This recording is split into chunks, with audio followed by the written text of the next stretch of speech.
ಈ ಕ್ಷಣದ 25 ಸುದ್ದಿಗಳನ್ನು ಕ್ವಿಕ್ ಆಗಿ ನೋಡ್ಕೊಂಡು ಬರೋಣ. ದೆಹಲಿಯ ಗುಡಿಸಲಿನಲ್ಲಿ ಸಂಗ್ರಹಿಸಿಡಲಾಗಿದ್ದ ಗ್ಯಾಸ್ ಸಿಲಿಂಡರ್ಗಳೇ ಬೆಂಕಿ ವ್ಯಾಪಿಸಲು ಕಾರಣವಾಗಿದೆ ಅಂತ ಅಗ್ನಿಶಾಮಕ ಸಿಬ್ಬಂದಿ ತಿಳಿಸಿದ್ದಾರೆ.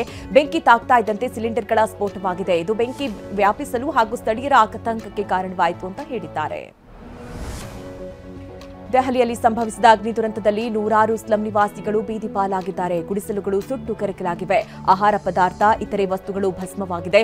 ಮನೆ ಗುಡಿಸಲು ಕಳೆದುಕೊಂಡು ಸ್ಲಂ ನಿವಾಸಿಗಳು ಗೋಳಾಡ್ತಾ ಇದ್ದಾರೆ. ಚಿತ್ರದುರ್ಗ ಹಿರಿಯೂರು ತಾಲೂಕು ಆಸ್ಪತ್ರೆಯ ಮೇಲ್ಛಾವಣಿಯ ಕಾಂಕ್ರೀಟ್ ಕುಸಿದು ಬಾಣಂತಿ ಗಾಯಗೊಂಡಿದ್ದಾರೆ. ಬಾಣಂತಿ ಅಬ್ಸಾ ಕೌಸರ್ ಗಾಯಗೊಂಡಿದ್ದು ಆಸ್ಪತ್ರೆಯ ಅವ್ಯವಸ್ಥೆ ವಿರುದ್ಧ ಸ್ಥಳೀಯರು ಆಕ್ರೋಶ ಹೊರಹಾಕಿದ್ದಾರೆ. ಪರಪ್ಪನ ಅಗ್ರಹಾರ ಜೈಲಿನಲ್ಲಿ ಕಾಮುಕ ಉಮೇಶ್ ರೆಡ್ಡಿ ಬಿಂದಾಸ್ ಲೈಫ್ ಸ್ಟೈಲ್ ನಡೆಸ್ತಾ ಇದ್ದಾನೆ. ಸದಾ ಕೈನಲ್ಲಿ ಮೊಬೈಲ್, ಕೊಠಡಿಯಲ್ಲಿ ಟಿವಿ ನೋಡ್ತಾ ಕುಖ್ಯಾತ ಸರಣಿ ಅತ್ಯಾಚಾರಿ ಕಾಲ ಕಳೀತಾ ಇದ್ದಾನೆ. 1996ರಿಂದ 2002ರವರೆಗೂ ಅತ್ಯಾಚಾರವೆಸಗಿ 20 ಮಹಿಳೆಯರ ಪೈಕಿ 18 ಮಂದಿಯನ್ನ ಈತ ಕೊಂದಿದ್ದ.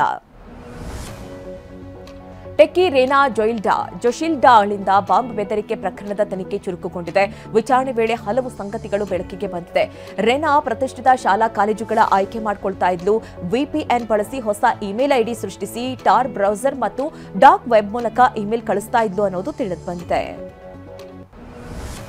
ಮೃತಪಟ್ಟ ವ್ಯಕ್ತಿ ಮತ್ತೆ ಜೀವಂತವಾಗಿ ಬಂದ ಅಚ್ಚರಿ ಘಟನೆ ನಡೆದಿದೆ. ಗದಗ ನಗರದ ಬೆಟಗೇರಿಯಲ್ಲಿ ಪಿತ್ತಕೋಶದ ಸಮಸ್ಯೆಯಿಂದ ಧಾರವಾಡದ ಖಾಸಗಿ ಆಸ್ಪತ್ರೆಯಲ್ಲಿ ಚಿಕಿತ್ಸೆ ಪಡಿತಾ ಇದ್ದ ಬೆಟಗೇರಿ ನಿವಾಸಿ ಶಸ್ತ್ರಚಿಕಿತ್ಸೆ ವೇಳೆ ಮೃತಪಟ್ಟಿದ್ರು. ಈ ಬಗ್ಗೆ ವೈದ್ಯರು ಕೂಡ ತಿಳಿಸಿದ್ರು. ಆದರೆ ಮನೆಗೆ ತರುವ ವೇಳೆ ಮತ್ತೆ ಉಸಿರಾಡುವ ಮೂಲಕ ಎಲ್ಲರೂ ಅಚ್ಚರಿಗೊಂಡಿದ್ದಾರೆ.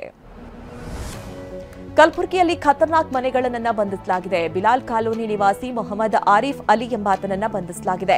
ಆರೋಪಿಯು ಹಗಲು ಹೊತ್ತಲ್ಲಿ ಮಸೀದಿಯಲ್ಲಿ ಅರೇಬಿಕ್ ಶಿಕ್ಷಕ, ರಾತ್ರಿ ಮನೆಗಳ್ಳತನ ಮಾಡ್ತಾ ಇದ್ದ.